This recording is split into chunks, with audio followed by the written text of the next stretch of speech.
अरे तोते भैया, ये कैसी कैसी रजाइयाँ दिखा रहे हो? जरा अच्छी और मुलायम रजाई दिखाओ। मैडम जी, ये देखिए, ये हमारी दुकान की सबसे अच्छी और महंगी रजाई है। हाँ हाँ, ये रजाई बहुत सुंदर है। ऐसा करो, इसके साथ की 5 रजाइयाँ और दे दो। मम्मा, आप इतनी रजाइयों का क्या करेंगी? हमारे पास तो पहले ही इतनी रजाइयाँ हैं। जगनू बेटा, ठंड का मौसम शुरू हो गया है, इसीलिए इतनी सारी रजाइयाँ ले रही हूँ, ताकि जब एक रजाई पहनकर हम बोर हो जाएं, तो दूसरी रजाई ओढ़ लेंगे। बिजली मालकिन की बात सुनकर उसके घर में काम कर रही मानो चिड़िया सोचती है, ये अमीर पक्षियों की जिंदगी भी कितनी अच्छी होती है। इनके पास कितनी रजाइयाँ हैं और एक हम हैं। एक फटी हुई रजाई से कितनी सर्दियों का मौसम गुजार रहे हैं। मानो चिड़िया मन ही मन में अपने गरीबी के बारे में सोचती है और काम करने लगती है। शाम को काम करके जब वो अपने घर जाती है तो देखती है उसके दोनों बच्चे कांप रहे थे और रो रहे थे। अरे क्या हुआ बच्चों, आप रो क्यों रहे हो? मम्मा, आपने जो हमारी फटी हुई रजाई धूप में रखी थी, आपके जाने के बाद बारिश हो गई और बारिश में हमारी रजाई सारी भीग गई। अब तो वो रजाई खराब हो गई है, हम रात को क्या ओढ़ेंगे? ऐ ऊपर वाले, ये सारी परेशानियां हम गरीबों को ही क्यों दे देते हो? इतनी ठंड में ये फटी हुई रजाई ही तो हमारा सहारा थी। अब मेरे बच्चों का क्या होगा? इनके पास तो गर्म कपड़े भी नहीं हैं। मानो, ऊपर वाले को कोसने से क्या होगा? इन सब का कारण मैं हूँ। अगर मैं ठीक होता तो आज तुम्हें और बच्चों को इतने दुख में ना देखता। मानो चिड़िया का पति अपाहिज था, जिसकी वजह से वो कोई काम नहीं कर पाता था। इसीलिए मानो चिड़िया को बिजली कपी के घर नौकरानी का काम करना पड़ता था।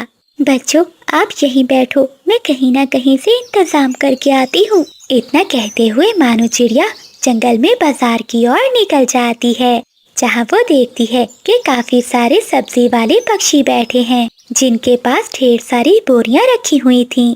कबूतर चाचा, ये सब्जी की बोरी कितने की है? अरे चिड़िया बहन, ये बोरियां तो हमारे किसी काम की नहीं है। अगर तुम्हें जरूरत है तो तुम ले जाओ। मानो चिड़िया सब्जी वाले कबूतर चाचा से वो बोरियां ले आती है। घर आकर वो उन्हें आपस में सिलकर उनकी एक चादर बना लेती है और वो चादर अपने पति और बच्चों को उड़ा देती है। मम्मा, ये तो बहुत चुभ रही है। बच्चों, क्या करूं? हमारे पास सर्दी से बचने के लिए बस अब एक ही सहारा है। ऐसे ही दिन गुजरते जाते हैं। दिन गुजरने के साथ साथ ठंडी का मौसम भी बढ़ता जाता है। अरे ओ नौकरानी, अभी तक तूने बर्तन नहीं धोए? मालकिन, सर्दी बहुत है, ठंडे पानी में काम करने से मेरे पंख पूरी तरह से सूज गए हैं। क्या मैं पानी को थोड़ा गर्म कर लूं? ओहो, अब इस नौकरानी को बर्तन धोने के लिए गर्म पानी चाहिए। केसर का जो बिल आएगा कौन भरेगा? तेरा बाप। चुपचाप से ठंडे पानी में बर्तन धो और फिर कपड़े भी। अगर ज्यादा चूचू की तो इस महीने की तनख्वाह मैं तुझे अगले महीने दूंगी। मानो चिड़िया को सर्दी में ठंडे पानी से ही काम करना पड़ता है। जब मानो चिड़िया बिजली कपी के घर से काम करके आती है तो देखती है उसके पति चंदू चिड़े की तबीयत बहुत खराब है। ऐ ऊपर वाले, अब मैं क्या करूं? इनका शरीर तो आग की तरह तप रहा है। इन्हें अकेले छोड़कर मैं कैसे जाऊंगी? अगर काम पर नहीं जाऊंगी तो बिजली मालकिन मेरे 2 दिन की तनख्वाह काट लेंगी। माँ, आप चिंता नहीं करो, आप पापा के पास ही बैठो। आज आपकी जगह मैं जाती हूँ काम पर। लेकिन मीना बेटी, आप अभी बहुत छोटी हो, आप काम कैसे करोगी? कोई बात नहीं माँ, मैं सब कर लूंगी। आपको देख देख कर मैं सब काम सीख गई हूँ। फिर अगले दिन मानो चिड़िया की बेटी मीना चिड़िया काम पर जाती है। एक तो नौकरों के बहाने खत्म ही नहीं होते। सुन ले ओए मीना, अगर घर की कोई चीज भी टूटी तो मुझसे बुरा कोई भी नहीं होगा। मालकिन, आप चिंता नहीं कीजिए, मुझे माँ ने सब बता दिया है और काम भी सिखा दिया है। न कहते हुए मानो चिड़िया की छोटी बेटी घर के सारे काम करने लगती है। तभी मीना चिड़िया जुगनू के कमरे में जाती है और वो देखती है, मुन्नी बहन देखो, हमारी रजाई कितनी गर्म है और ऐसी ठंड में मूंगफली खाने का कितना मजा आ रहा है। हाँ भैया, और आपको पता है मम्मा इस बार मुझे बहुत अच्छे अच्छे फ्रॉक्स लेकर देने वाली है। बच्चों को देखकर मीना चिड़िया का मन भी ललचाता है और उसका दिल भी मूंगफली खाने को करता है। वो जुगनू कवि और मुन्नी कवि के पास जाती है।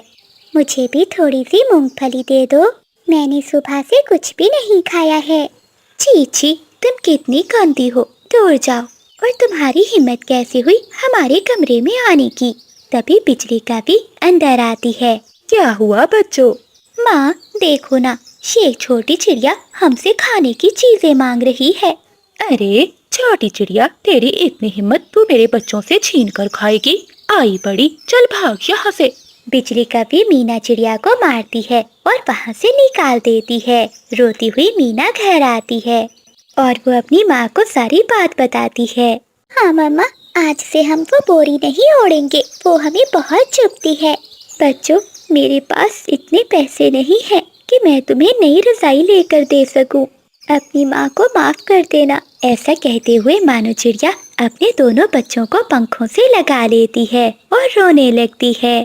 ठंड की वजह से बिजली कवि और उसके बच्चों की तबीयत खराब हो जाती है, जिसकी वजह से वो सभी अपने घोंसलों से उठ भी नहीं पाते। मालकिन, आप सब तो बहुत बीमार हो गए हैं। पता है, मेरी माँ वाले जंगल में जब भी कोई बीमार पड़ता था तो हम उसे काढ़ा बनाकर पिलाते थे।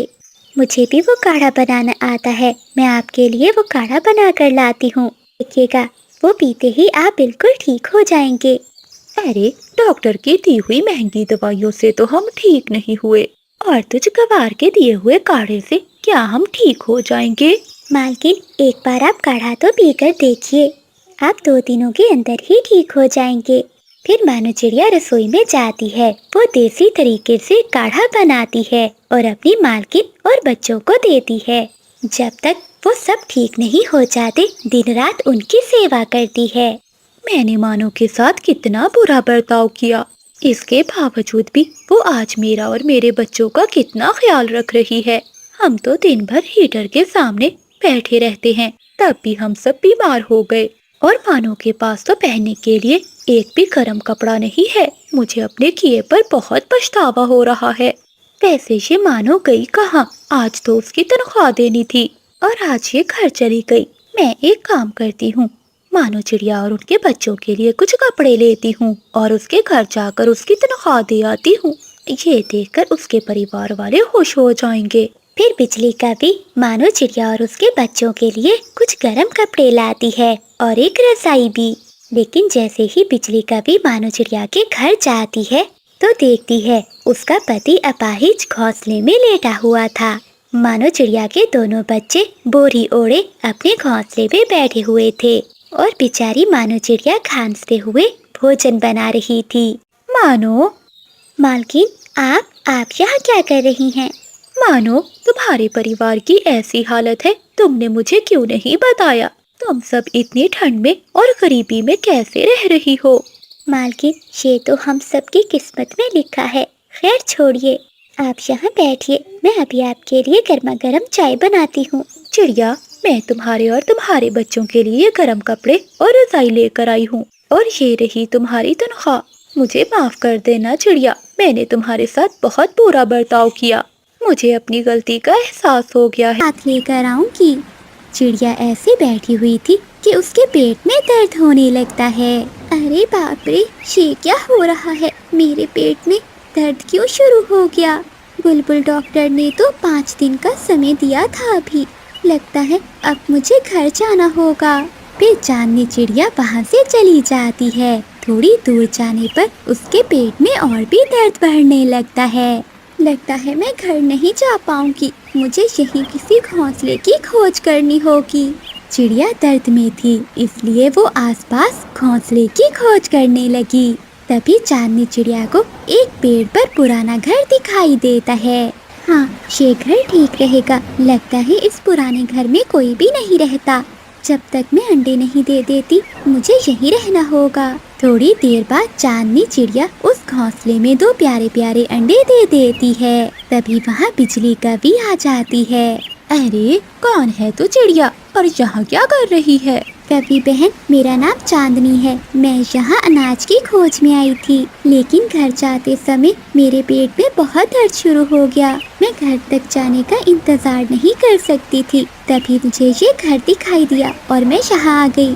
ارے چھوٹی چڑیا، ایک تو نے میرا گھونسلہ چھین لیا اور اوپر سے میرے گھونسلے میں انڈے بھی دے دیے۔ کبھی بہن، مجھے معاف کر دیجیے، مجھے نہیں پتا تھا کہ یہ گھونسلہ آپ کا ہے۔ میرے بچے باہر آنے تک کیا آپ مجھے یہاں رہنے دیں گی؟ ارے واہ، بڑی آئی یہاں رہنے والی۔ اگر میں نے تجھے اپنا گھر دے دیا تو میں کہاں رہوں گی؟ اوپر سے بارش کا موسم چل رہا ہے۔ سن لے چڑیا، تو ابھی اپنے انڈے اٹھا اور چلی جا یہاں سے، نہیں تو میں تیرے انڈے نیچے پھینک دوں گی۔ پہلے ہی جنگل میں شکاری چیلیں گھوم رہی ہیں، میں کسی اور مصیبت میں نہیں پڑ سکتی۔ نہیں نہیں کبھی بہن، آپ ایسا نہ کیجیے، میں اپنے انڈے لے کر چلی جاتی ہوں۔ لیکن کبھی بہن، میں اپنے دونوں انڈے ایک ساتھ نہیں لے کر جا سکتی۔ میں ابھی اپنا ایک انڈا لے جاتی ہوں اور بعد میں دوسرا لے جاؤں گی۔ ٹھیک ہے، جاؤ، لیکن جلدی کرنا، میرے گھر پر مہمان آنے والے ہیں۔ ان کے آنے سے پہلے تو اپنے دونوں انڈے لے کر یہاں سے چلی جا۔ بیچاری چاندنی چڑیا چاہتی تو وہ کبھی کی ایک بات بھی نہ سنتی، لیکن وہ کیا کرتی، وہ اپنے انڈوں کو لے کر بہت مجبور تھی۔